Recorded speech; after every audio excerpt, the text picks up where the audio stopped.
डौल मोराच्या मानाचा डौल मानाचा, ये ग रामाच्या बाणाचा ये ग बाणाचा. मी फेल झालेलो ऍक्च्युली 11वी मध्ये. आता काय इशारा झालो.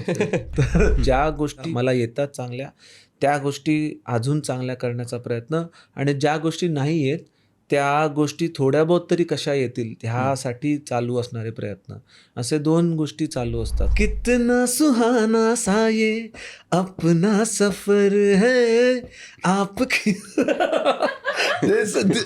किती वेगळ्या वेगळ्या पद्धतीने मोहब्बत उठाव मी काय काय केलं असेल. आपकी नायतों पे यार बार बार सर को मैं झुकाऊंगा.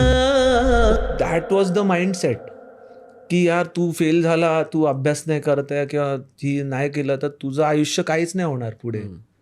पण तसं नसतं. काही लोक खूप हुशार होते, काही लोक खूप ॲव्हरेज होते, काही लोक एकदम बिलो ॲव्हरेज होते. पण आज मी बघतो आफ्टर 30 इयर्स त्यांची लाईफ पण व्यवस्थित चालली आहे. इट इज ऑल अबाउट तुम्ही तुमच्या गोष्टी सतत कशा चेक करत राहता आणि कसं करत राहता. आत आत्मा परमेश्वर हो, आत आत्मा परमेश्वर हो, देह देवाचे मंदिर.